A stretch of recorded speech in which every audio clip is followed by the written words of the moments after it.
Test, test, test. Hi friends, welcome back to the channel. My name is Fresha, and I'm interested in learning how to live a happier, healthier, more creative life. And since you clicked on the video, I'm hoping that you and I can learn how to build the lives that we want together. Got a new microphone. Prime Day. I'm very excited about it because I kind of have somewhat of a lower voice, and in my previous videos I kind of felt like I was screaming to try to get to the camera microphone, and I did not like that feeling.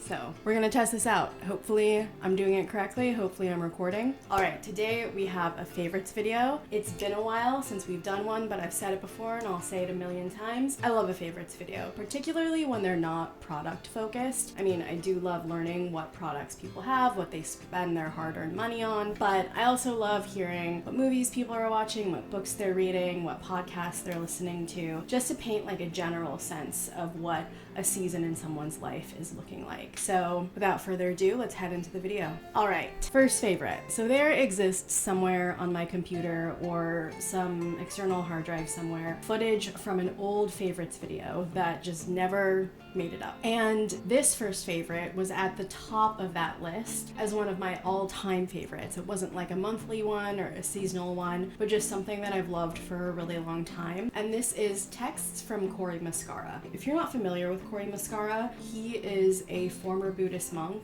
who now has a large social following and uses it to talk about Buddhism. Kind of like Jay Shetty, but honestly, I much prefer Cory to Jay Shetty. So I don't spend a lot of time on social media, but it must have been years and years and years ago. When I used to use it more frequently, I would follow him. I liked what he had to say. He provides pretty good perspective, pretty digestible wisdom without being glib or just kind of shooting out platitudes. His content, either through social media or through his text, does seem more well considered than I think a lot of his peers, at least for me. He sends one text a day, maybe every other day. I don't really keep track. And like I said, I think that the stuff that he puts out is pretty well considered. It's pretty short, but it never seems lazy or obvious or, again, like a platitude. It's honestly such a nice moment in my day, getting one of his texts, opening it up, and just taking a minute to read the point of reflection for the day. The messages usually come through in the afternoon when I'm already pretty swept up in my day. You know, my mind is full of work, of all the things I still have left to do, what I'm gonna do after work, and I'm just in full momentum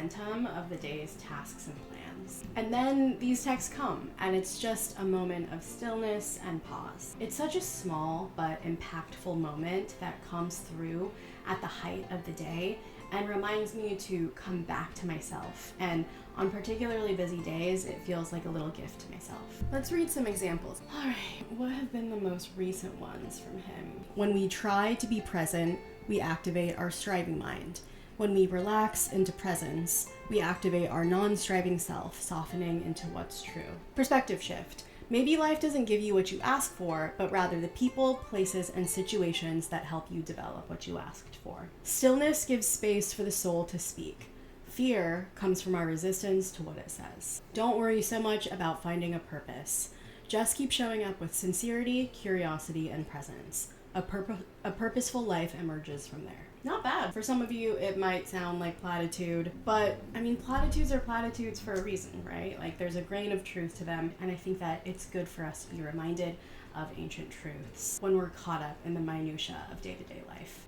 Hi, I'm editing right now, and I just realized I lost a lot of footage from the middle of this video, so I'm going to be jumping to number 4 next. My numbers are kind of off. Sorry, I'll use the lost to in a future favorites video. All right, favorite number 4 is a book, and it is called Exercised by Daniel Lieberman, who is a professor and paleoanthropologist. Let me check my notes. Yes, professor and paleoanthropologist at Harvard. I think he's most famous for his work on the evolution of the human body and the human head. Like, literally, like the physical structures of our heads. Fun times. So in Exercised, he covers how and why we evolved to walk, run, dance, dig, etc., the impact movement has on our bodies and on our lives. And the great irony that exercise is actually a novel concept. It's quite modern, and it's a concept that our societies never evolved to do, and therefore presents a big misalignment between our physical natures and our societal structures. But first, some background. I've talked before on this channel about how I grew up as a proper wellness enthusiast. Like, I'm not one of these new bitches on the block who like just discovered sauna through TikTok or like seek help through Erewhon. No. I'm a proper raised California girl. Born in the 90s, raised in California in the 90s. I grew up with hippies. I grew up eating sprouts and tempeh and with macrobiotic diets. I spent my teens getting Watsu massage and Reiki healing at like weird hippie treatment centers in the Northern California mountains. I spent my 20s at meditation retreats at Esalen and like natural hot spring centers in the mountains. There's just like really not that much that can happen in the wellness world today that surprises me. However, growing up with that level of exposure to wellness and the idea of like self-optimization and like fringe science ideas, as much as I love a lot of it and it's really informed like my own relationship to my body and to health, it also has a dark side, which has led me down a lot of unhealthy paths that are paved with obsessive behaviors, non-rigorous or non-scientific thinking, which is unfortunate, like an openness to conspiracy. I've worked really hard to rectify a lot of that in recent years, but this is even made worse by the fact that wellness today, especially when it comes to exercise and nutrition, is so consumerist and it's so commodified. It's actually pretty gross to me, and I don't think a lot of people in wellness or people who consume wellness think of it as consumption.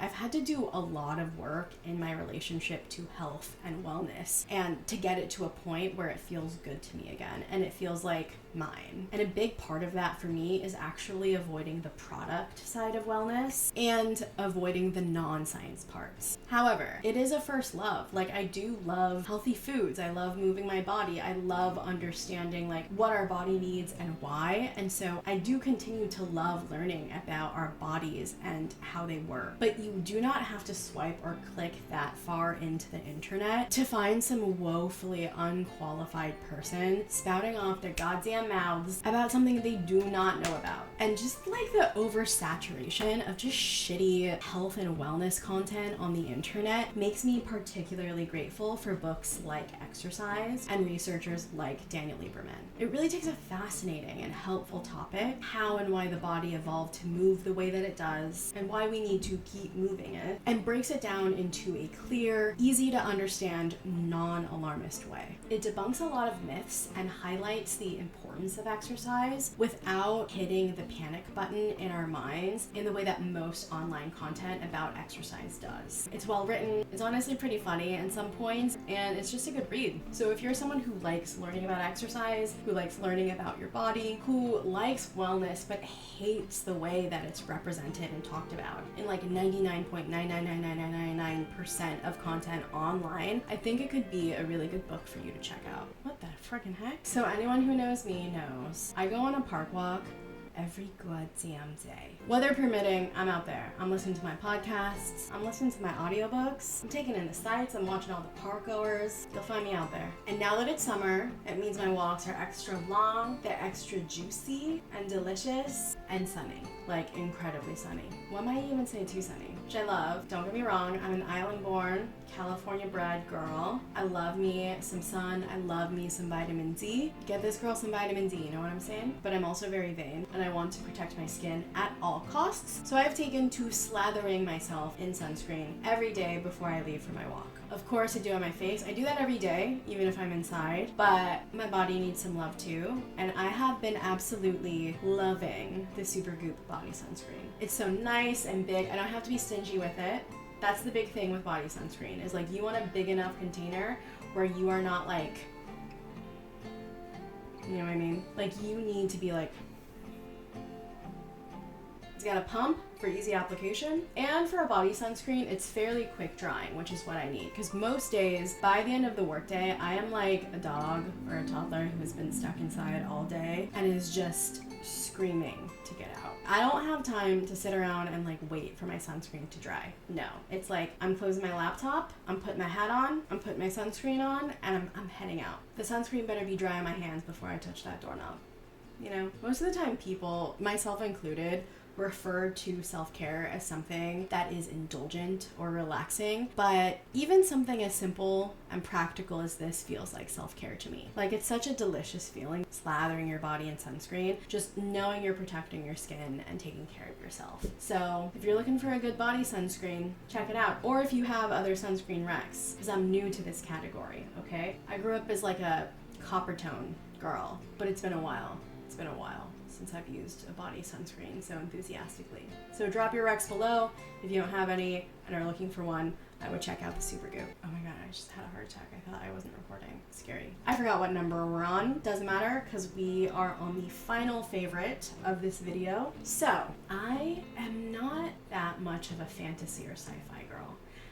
That's a lie. Like, I am. I can be. Like, I love the Harry Potter books, of course. What basic millennial doesn't? I love the Chronicles of Chrysomancy by Diana Wynne Jones, if anyone's read those. I have somehow found myself entangled in a thrilling fantasy series. And here's the thing that's crazy, is it's not just that it's a fantasy series. It is a fantasy series that is 19 books long.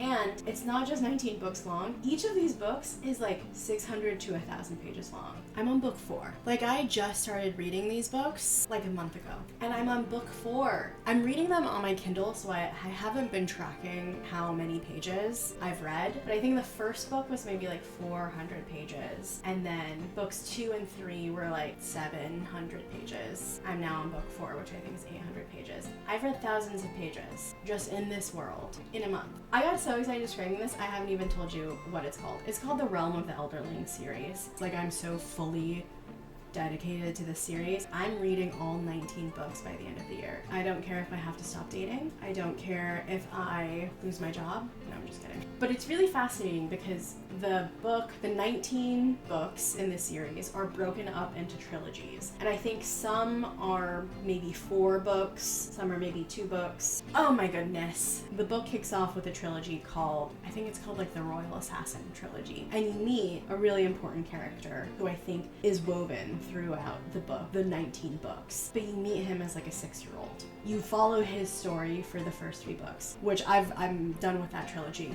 Incredible. I laughed. I cried. It's been a while since I've fallen in love with characters like this. Now I'm on the second trilogy, which is called The Live Ship Traders. It is a totally different set of characters, but they're in the same world. Like, kind of in the way where, like, you know how in Game of Thrones, like, you have all the different ruling families, and they're like different sets, they're different worlds, but they all exist in the same world. Oh, man, Siri, what was the name of the 7 kingdoms in Game of Thrones? Game of Thrones is really a collection of many story worlds, including the 7 kingdoms of Westeros, the North, the Riverlands, the Westerlands. This answer is from Tor.com. Yeah, so basically, like, it's Westeros. But the second trilogy, I'm so sorry, I'm, like, not doing a great job of explaining this. I'm just too excited.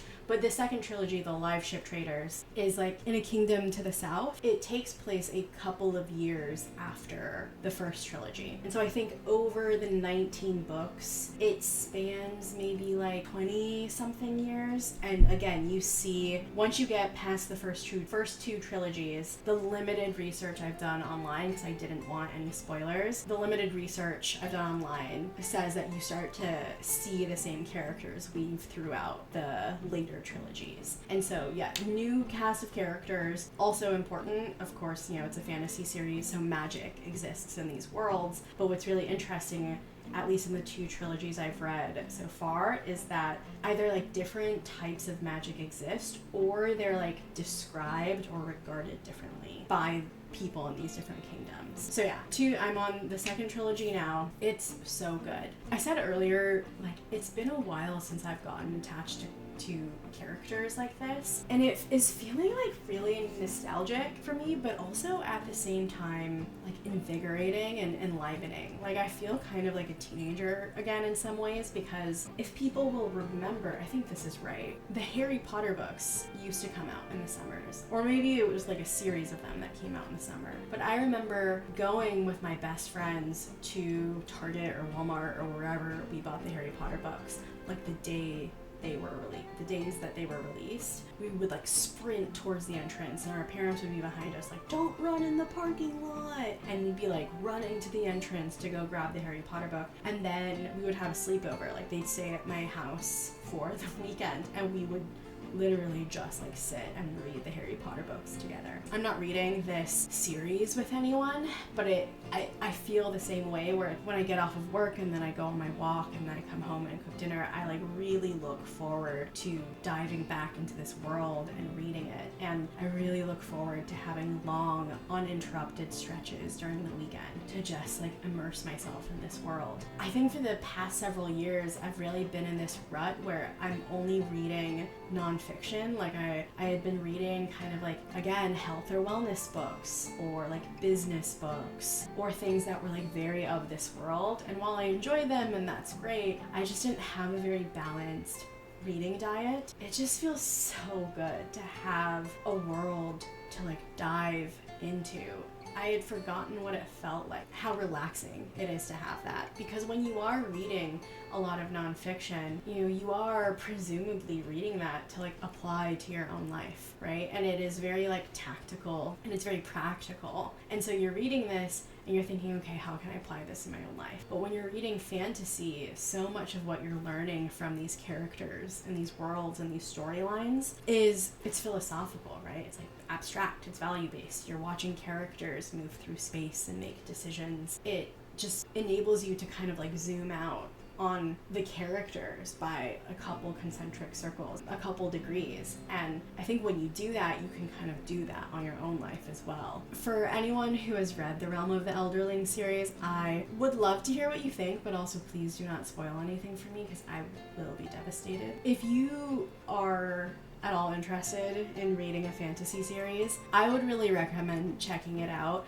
I had some reservations in the beginning because people were saying like, oh, I didn't really like the first series as much because it's just so much character building and it's kind of slow. I think I didn't have a problem with that because it's been a while since I've read the fantasy genre, and so I was not accustomed to like a faster pace of action. Like I've been reading like nonfiction books, which again are great in their own right, but like they are also kind of boring. I would definitely recommend at least trying to get through the first book, which I know is a tall ask because again it's 400 pages, but for me like they flew by. I read that first book so quickly.